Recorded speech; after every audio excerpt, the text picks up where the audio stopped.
Hey everyone, back with another video. I'm going to show you some gold, good places to get gold, and in another video with Dish Network receivers and scrapping for prototyping parts and usable stuff. I mentioned a really good source to get gold, so I'm going to show you that and show you some obvious places to get gold, which I'm sure 100 of different people have already showed you.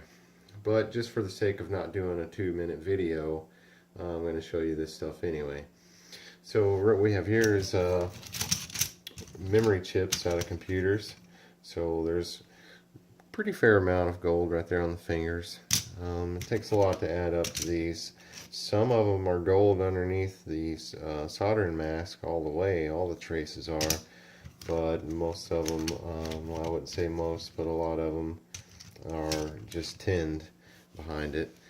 And of course you got modems and network cards.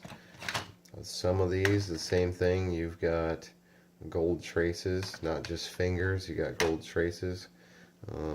Some of these older stuff out of old computers, they got the really big fingers, so if it's not just tinned and you got gold fingers under there, or gold traces, then you know you may have a good amount of gold in that. And over here is some sound cards, and this is a wild blue internet meter to measure the signal strength with. There's some gold on that, and I'm thinking there might be some gold underneath to the traces as well, so I'm going to look at that. This thing's pretty heavy, but it's probably these blocks, which is pretty neat. They're all line up in a straight line, which I'm sure they have to be for it to work properly. But say this Sound Blaster card here is a really good place for gold because it's basically all over it. Even Sound Blaster Live up here, so it's in gold.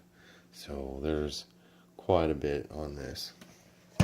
And then video cards, it's the same thing. Probably newer ones have got even more.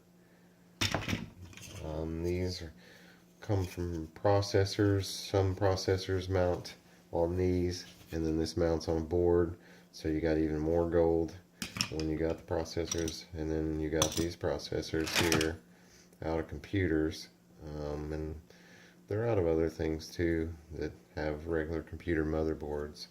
I'm not going to get into that. And Dish Network smart cards, you know, there's not much in each one, but you got together this much and you come up with a lot more gold. Now the other source I was talking about is really cool, and there's quite a bit of gold on it, and it's these. It's just basically the whole backside is just easily, you know, removed, probably. I don't know yet because I haven't melted any down.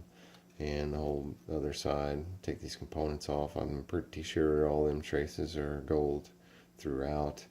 What this is an LMB from satellite internet, and HughesNet, Wild Blue, those they're all gold. The HughesNet I think are a little bigger. I'm not really sure. I think they are bigger. I'd have to go look at one, but there's quite a bit of gold here. And like I said, you know, there's nothing on this bottom side. This is the side that mounts down to the aluminum, which is basically like a heat sink on the LMB. And I would say the gold is mostly used for the conditions that they're in, coming in out of hot and into cold weather.